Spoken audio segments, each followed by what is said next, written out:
Good morning. Market ഏകദേശം 42 point plus ആണ്. 42 point plus ആണ്. അതിൽ പ്രധാനപ്പെട്ട കാരണം എന്ന് പറയുന്നത് എനിക്ക് തോന്നുന്നു, എനിക്കൊരു സോഴ്സിൽ നിന്ന് കിട്ടിയ ന്യൂസാണ്. ഇന്നലെ ഒരു 11 മണിക്ക് കണ്ടാന്ന് തോന്നുന്നു. ഫസ്റ്റ് നാളെ തന്നെ ഒരു പെട്രോൾ ഹൈക്കൊന്നും ഉണ്ടാവില്ല എന്നുള്ളത്. പെട്രോൾ ഹൈക്ക് ഒന്നും ഉണ്ടാവില്ല എന്നുള്ള ന്യൂസ് എന്നുണ്ടെങ്കിൽ ഒരാഴ്ച കൂടി കഴിഞ്ഞിട്ടൊക്കെ ഉണ്ടാവുള്ളൂ എന്നൊരു ന്യൂസ് സ്പ്രെഡായിട്ട് സോഴ്സിൽ നിന്ന് കിട്ടിയതാണ്. അപ്പം അങ്ങനെ വരികയാണെങ്കിൽ ഞാൻ പറഞ്ഞ ആ ഒരു കഥ അവിടെ അവസാനിച്ചു. അത് പിന്നെ ഒരാഴ്ച കഴിഞ്ഞിട്ടുള്ള കേസല്ലേ അത്. ഇനി രണ്ടാമത്തെ ഒരു നെഗറ്റീവ് ന്യൂസ് പറഞ്ഞത് ജപ്പാൻ്റെ ആയിരുന്നു. Japan news, Japan interest rate അത് അൺചേഞ്ച്ഡായി. അപ്പോൾ അതിലും നെഗറ്റീവ് ന്യൂസ് അവിടെ തീർന്നു. പിന്നെ നമുക്ക് ഇനി വരുന്ന ഫെഡിൻ്റെ മീറ്റിംഗ് നടന്നുകൊണ്ടിരിക്കുന്നത്, പവലിൻ്റെ അവസാനത്തെ മീറ്റിംഗ് ആണ്. അപ്പോൾ നാളെയാണ് അത് വരുന്നത്. നാളെ കാലത്ത് വരും. നാളെ കാലത്ത് വരുമ്പോൾ അൺചേഞ്ച്ഡ് ആണെന്നുള്ള കാര്യം ഉറപ്പാണ്. അൺചേഞ്ച്ഡ് എന്നുള്ള കാര്യം ഉറപ്പാണ്. അതിലുപരി ചിലപ്പോൾ ഹൈക്ക് ഉണ്ടെങ്കിൽ ഹൈപ്പ് ഉണ്ടെങ്കിൽ ചിലപ്പോൾ മാർക്കറ്റ് വീഴും. ചിലപ്പോൾ അൺചേഞ്ച് ആയിട്ട് അതിൽ ഇറങ്ങിപ്പോകും, അല്ലെങ്കിൽ ഹൈക്ക് ഉണ്ടാവും. ഹൈക്ക് ഉണ്ടെങ്കിൽ മാർക്കറ്റിന് ഒരു ചെറിയ കറക്ഷൻസ് വരാം അമേരിക്കയിൽ. അതുകൊണ്ട് ഇവിടെ വരണം എന്നുള്ളത് ഇല്ല. പക്ഷേങ്കിൽ തന്നെ നമുക്ക് വെള്ളിയാഴ്ച മുടക്കായ കാരണം, വെള്ളിയാഴ്ച മെയ്തനാണ്, അപ്പോൾ മുടക്കാണ്. അപ്പോൾ നമ്മുടെ മാർക്കറ്റ് ചിലപ്പോൾ ഒന്ന് സ്ലൈഡ് ചെയ്ത് സൈഡ് വൈസായിട്ട് നിൽക്കാം. സൈഡ് വൈസായിട്ട് ഞാൻ പറഞ്ഞു വന്നത് സൈഡ് വൈസ് എന്ന് പറയാൻ കാരണം, എങ്ങാനും ഫ്രൈഡേ, സാറ്റർഡേ, സൺഡേ, അപ്പോൾ ഈ ദിവസങ്ങളിൽ ഒരു ഗുഡ് ന്യൂസ്, യുദ്ധത്തിൻ്റെ ഏകദേശം തീരുമാനമായി എന്ന് പറഞ്ഞാൽ മാർക്കറ്റ് തിങ്കളാഴ്ച കത്തിക്കയറും. അപ്പോൾ എനിക്ക് തോന്നുന്നു ഷോർട്ടുകളൊക്കെ നമുക്ക് തൽക്കാലം ഒന്ന് അവസാനിപ്പിക്കാം. ലോങ് ടൈം ഇൻവെസ്റ്റ് ചെയ്യുന്നവർക്ക് ഇൻവെസ്റ്റ് ചെയ്യാം. ലോങ് ടൈം, അതും ഒരു 50% യുദ്ധം തീരുന്ന വെച്ചിട്ടാണ് പറയുന്നത് കേട്ടോ. ആർക്കും അറിയുന്നില്ല. ലോങ് ടൈം ബൈ എടുക്കാം. ഷോർട്ട് ടൈമിൽ ട്രെൻഡ് പോസിറ്റീവ് ആണോ പോലും വരുന്നു. ഷോർട്ട് ടൈം തന്നെ ഒരു 7 days നമുക്കൊരു പോസിറ്റീവ് ട്രെൻഡ് വരാനുള്ള സാധ്യത ഞാൻ കാണുന്നുണ്ട്. മാർക്കറ്റ് ഇപ്പോൾ 39 പോയിൻറ്റ് അപ്പായിരിക്കുന്നു. അപ്പോൾ അതിൽ നമ്മുടെ തീരുമാനങ്ങൾ വന്ന് ക്രൂഡിൽ റേറ്റ് കൂടുമെന്ന് നോക്കണം. ക്രൂഡ് ഏകദേശം 110 തന്നെ കണ്ടിന്യൂ ചെയ്യുകയാണെങ്കിൽ കുഴപ്പമൊന്നുമില്ല. 1, 2 പെട്രോളിൻ്റെ വില ഹൈപ്പ് ഇല്ല, ഇപ്പോൾ തൽക്കാലം ഇല്ല എന്ന് പറയുന്നതും നമുക്ക് ഭയങ്കര പോസിറ്റീവാണ്.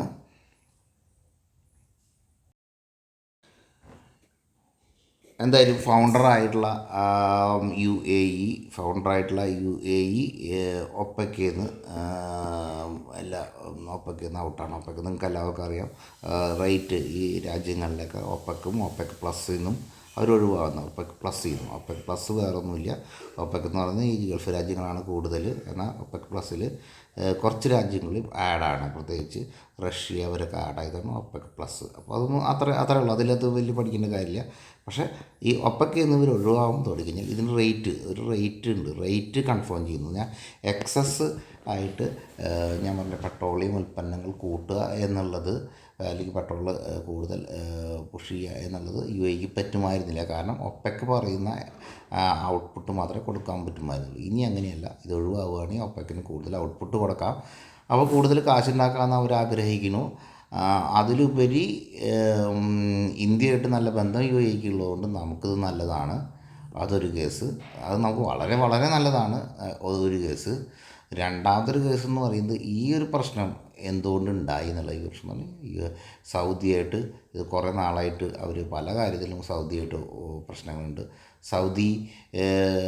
സൗദിയാണ് ബിഗ് എന്ന് വിചാരിക്കുമ്പോഴും എപ്പോഴും പഴയ കാലം തൊട്ട് UAE ഭരണാധികാരികളാണ് ഗൾഫ് രാജ്യങ്ങളിലെ പ്രഗത്ഭരെന്നാണ് ചിന്തിച്ചിരുന്നത്. അപ്പോൾ അത് മാറി സൗദി രാജാവ് മുന്നോട്ട് വരുന്നതും ടൂറിസം ഡെവലപ്പ് ചെയ്യുന്നതും അതുപോലെ കോമ്പറ്റീഷൻ വരുന്നതും ഒക്കെ UAE സംബന്ധിച്ച് ടെൻഷനായിരുന്നു. ഇപ്പോൾ സൗദിയുടെ ഇപ്പോൾ ഈ ഒപ്പക് നിയമത്തിൻ്റെ ഉള്ളിൽ നിൽക്കുമ്പോൾ സൗദിയുടെ ഡെവലപ്മെൻറ്റിന് കുഴപ്പം വരുന്നില്ല. അപ്പോൾ UAE സംബന്ധിച്ച് പല പ്രശ്നങ്ങളിലും സൗദിയായിട്ട് യോജിച്ച് പോകാൻ പറ്റാത്തതുകൊണ്ട് കുറേ നാളുകളായിട്ടാണ് വരുന്നത്. അപ്പോൾ സൗദിയാണ് ഈ ഇഷ്യൂവിന് കാരണക്കാരൻ. അപ്പോൾ ഇപ്പോൾ യുദ്ധമാണ് ഇതിൻ്റെ മൂവ്മെൻറ്റ് ഉണ്ടാകുന്നത്. സൗദിക്ക് ഇതിൽ വലിയ നഷ്ടം വരാത്ത രീതിയിൽ മുന്നോട്ട് പോകാൻ പറ്റുന്നു. UAEക്ക് കൂടുതൽ ബുദ്ധിമുട്ടുണ്ടാകും. UAE നിന്ന് മാറുന്നു എന്നുള്ളതുകൊണ്ട് പ്രത്യേകിച്ച് അന്താരാഷ്ട്ര ബെനിഫിറ്റ്സ് എന്ന് പറയുന്നത് ക്രൂഡ് ഓയിലിൻ്റെ റേറ്റ് കുറയാൻ സാധ്യതയുണ്ട്. അത് ഭാവിയുള്ള കാര്യമാണ്. രണ്ടാമത്തെ കാര്യം യു എയുടെക്ക് ഒരു 14% പെട്രോൾ യു എയുടെയാണ്. അപ്പോൾ അവർക്ക് നീ ഔട്ട്പുട്ട് ഒന്ന് കൂട്ടി അവരെ രാജ്യം ഡെവലപ്പ് ചെയ്യാൻ പറ്റുന്നു. എനിക്കൊന്നും രാജ്യം ഡെവലപ്പ് ചെയ്യാൻ പറ്റും ഇതൊന്നും വേണ്ടിയിട്ടൊന്നുമല്ല. മെയിനായിട്ട് ഒപ്പക്കായിട്ട് സഹകരിക്കാനുള്ള ബുദ്ധിമുട്ടാണ്. ഇവർ നമ്മൾ ഒപ്പക്കിൽ ഈ സഹകരണ മനോഭാവം ഇല്ലാണ്ടായി എന്നുള്ളത് മാത്രമേ ഇതിലുള്ളൂ. നമ്മളെ സംബന്ധിച്ച്, ഇന്ത്യയെ സംബന്ധിച്ച് നല്ലതാണിത്. നമുക്ക് കൂടുതൽ വ്യാപാര ബന്ധങ്ങൾ കൂടുന്നതിന് ഇതിന് കാരണമാകും. ഇപ്പോൾ അടുത്തത് വരാൻ പോണത്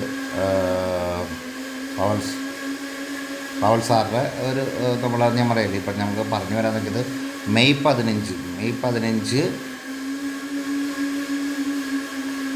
ആളെ എൻഡ് ആവുകയാണ്. അപ്പോൾ എനിക്ക് തോന്നി ഇതാണ് ലാസ്റ്റ് ആളുടെ ഫെഡ് റേറ്റുമായിട്ട് ബന്ധപ്പെട്ട കാര്യങ്ങളിൽ ഒരു ന്യൂസ് വരാൻ പോകുന്നത് നാളെയാണ്. അപ്പോൾ റേറ്റ് ഏകദേശം അൺചേഞ്ച്ഡ് ആണെങ്കിൽ വിഷയങ്ങളൊന്നുമില്ല. ഹൈക്ക് ഉണ്ടെങ്കിൽ മാർക്കറ്റിന് നെഗറ്റീവ് നാളെ സംഭവിക്കാം. അപ്പോൾ അമേരിക്കൻ മാർക്കറ്റ് നമ്മളെ നാളെ കൺട്രോൾ ചെയ്യുന്നു വിചാരിക്കാം. അമേരിക്കൻ മാർക്കറ്റ് കേട്ടോ, അമേരിക്കൻ മാർക്കറ്റിൻ്റെ ഒരു താഴ്ചയായിരിക്കും മാർക്കറ്റിനെ ബാധിക്കുക. എലക്ഷൻ എല്ലാം ഏകദേശം തോടി കഴിയുകയാണ്. അപ്പോൾ ഇനി എക്സിറ്റ് പോളാണ് വരാനുള്ളത്. ഇനി അതിൻ്റെ കുറവും കൂടി അതിലുള്ളൂ. എക്സിറ്റ് പോൾ വരാൻ പോവാണ്. ഈവനിങ് എന്ന് പറഞ്ഞാൽ ഒരു 7 മണിയോടുകൂടി എടുത്ത് വരും തോന്നുന്നു. എക്സിറ്റ് പോൾ നെഗറ്റീവ് ആണെങ്കിൽ മാർക്കറ്റ് പൊട്ടുമെന്ന് വെച്ചിട്ടുണ്ടെങ്കിൽ വലിയ കഥയൊന്നുമില്ല. വേണമെങ്കിൽ അത് ന്യൂസായിട്ട് ഉപയോഗിക്കാം. കാരണം നാളെ അമേരിക്കയിൽ നെഗറ്റീവ് ആണെങ്കിൽ അമേരിക്ക നെഗറ്റീവ് പ്ലസ് ഇതും നെഗറ്റീവ് വെച്ചിട്ട് വേണമെങ്കിൽ കൂട്ടാം. പക്ഷേ എനിക്ക് അത്ര വലിയ ഗൗരവമായിട്ട് തോന്നില്ല. ഇതും വന്നു പോകും, അത്ര തന്നെയുള്ളൂ. വന്നു പോകും. വേണമെങ്കിൽ ഇതിൽ നെഗറ്റീവ് ഉണ്ടെങ്കിൽ തന്നെ ചെറിയൊരു കറക്ഷൻ വന്നാലും അത് അമേരിക്കൻ മാർക്കറ്റ് പോസിറ്റീവ് ആണെങ്കിൽ ഈ കറക്ഷൻ ചിലപ്പോൾ എടുക്കാനും സാധ്യതയില്ല. അപ്പോൾ എനിക്ക് തോന്നുന്നു എക്സിറ്റ് പോൾ ഒന്ന് ചെയ്യാം എന്നുള്ളത് മാത്രമേ ഉള്ളൂ. എന്ന് കൺക്ലൂഡ് ചെയ്യുമ്പോൾ ഇത്രയേ ഉള്ളൂ. നമ്മളെ ക്രൂഡ് കയറുന്നുണ്ടെങ്കിൽ മാത്രമാണ് മാർക്കറ്റിൽ ഒരു നെഗറ്റീവ് ട്രെൻഡ് വരാൻ സാധ്യതയുള്ളൂ. ഒരു കേസ് ക്രൂഡ് മുന്നോട്ട് പോവുകയാണെങ്കിൽ നെഗറ്റീവ് ന്യൂസ് വരും. രണ്ടാമത്തെ ന്യൂസ് ഫെഡ് നാളെ റേറ്റ് ഹൈക്ക് വരികയാണെങ്കിൽ നെഗറ്റീവ് ന്യൂസ് വരും. അപ്പോൾ ഈ രണ്ട് ന്യൂസിലും ഇത് ഈ 111 2-3 ദിവസമായി തുടങ്ങിയിട്ട്, അപ്പോൾ അതിൽ വലിയ വേരിയേഷൻ വരുന്നതായിട്ട് തോന്നുന്നില്ല. ഓക്കെ, ഇനി വലിയ സംഭവങ്ങളൊന്നും അവിടെ കാണുന്നില്ല. ഇനി ഫെഡ് റേറ്റ് ചിലപ്പോൾ അൺചേഞ്ച്ഡ് ആവാം. ഹൈക്ക് ഉണ്ടെങ്കിൽ മാത്രം മാർക്കറ്റ് ചിലപ്പോൾ താഴ്ത്തേക്ക് വീഴുള്ളൂ. അപ്പോൾ ഇതൊരു 50% ഉള്ളൂ. പിന്നെ യുദ്ധം തീരാം. നാളെ മാർക്കറ്റ് കഴിഞ്ഞാൽ പിന്നെ മെയ് ദിനം വെള്ളിയാഴ്ച മാർക്കറ്റ് കഴിഞ്ഞാൽ ശനി സാറ്റർഡേ സൺഡേ ചിലപ്പോൾ നല്ല ഗുഡ് ന്യൂസ് പറഞ്ഞാൽ മാർക്കറ്റ് തിരിച്ചും കയറാം. അപ്പോൾ ഇവിടെ വലിയ രീതിയിലൊരു പുട്ട് വരാൻ PE എടുക്കാനുള്ള സാധ്യത കുറവാണ് എന്ന് എനിക്ക് തോന്നുന്നു. PV എടുക്കാനുള്ള സാധ്യത വളരെ കുറവാണ്. അതിനേക്കാളും നല്ലത് കോൾ എടുക്കുന്നതാണ്. പക്ഷെ കോൾ വെച്ചിട്ട് കുറേ കയറിപ്പോന്നും വിചാരിക്കേണ്ട. മാക്സിമം ഇൻ ദ മണിയിൽ കളിക്കാൻ നോക്കുക. ഇൻ ദ മണിയിൽ നിങ്ങൾ കോൾ എടുത്ത് കൊണ്ടുപോകാൻ ശ്രമിക്കുക. ഇൻ ദ മണിയിൽ പോസ്റ്റ് എടുക്കുക. അതുപോലെ മുടക്ക് ദിവസം തന്നെ അടുത്ത ആഴ്ചയിലത്തെ നിഫ്റ്റി ചൊവ്വാഴ്ചത്തിൽ എടുക്കുന്നതിൽ ഒരു കാര്യമില്ല. ഒരാഴ്ചയും കൂടി മുന്നോട്ടുള്ളത് എടുക്കുക. കുറച്ച് പ്രീമിയം കൂടുതലായിരിക്കും. ഓക്കെ, ഇതൊക്കെയാണ് ഒരു ഐഡിയ തരുന്നത് മാർക്കറ്റിനെ കുറിച്ചിട്ട്. പിന്നെ മാർക്കറ്റിൽ വളരെയധികം നെഗറ്റീവ് പോകാനില്ല. ഇനി വീണ്ടും വളരെ നെഗറ്റീവ് പോകാൻ ഫീൽ ചെയ്യുന്നില്ല. കാരണം അത് പെട്രോളിൻ്റെ പ്രൈസ് പെട്ടെന്ന് കൂട്ടില്ല എന്നുള്ളൊരു വിശ്വാസത്തിലാണ്. ഓക്കെ, അതൊക്കെയാണ് മാർക്കറ്റിൻ്റെ ട്രെൻഡ്. ഇത് നമ്മൾ വളരെ 10-15 മിനിറ്റ് ഉണ്ടാക്കുന്ന ഒരു വീഡിയോ ആണ്. വളരെ ഫാസ്റ്റായിട്ട് ചെയ്യുന്നു. അപ്പോൾ ഇത് നമ്മുടെ ക്ലയൻസുകൾക്ക് കൊടുക്കാൻ വേണ്ടിയിട്ടാണ്. ഇതിൻ്റെ ഭംഗി ഞാൻ ഒരിക്കലും ഭംഗിയോ അല്ലെങ്കിൽ എഡിറ്റിങ്ങോ നോക്കാറില്ല. നിങ്ങൾക്ക് കണ്ടൻറ്റിൽ എന്തെങ്കിലും ഹാപ്പിനെസ് ഉണ്ടെങ്കിൽ സബ്സ്ക്രൈബ് ചെയ്യാം. അതേപോലെ മറ്റുള്ളവർക്ക് അത് ഫോർവേഡ് ചെയ്ത് കൊടുക്കാം. ഓക്കെ, അക്കൗണ്ട്സിന് വേണ്ടി എന്നെ സമീപിക്കുകയും ചെയ്യാം. Okay, thank you.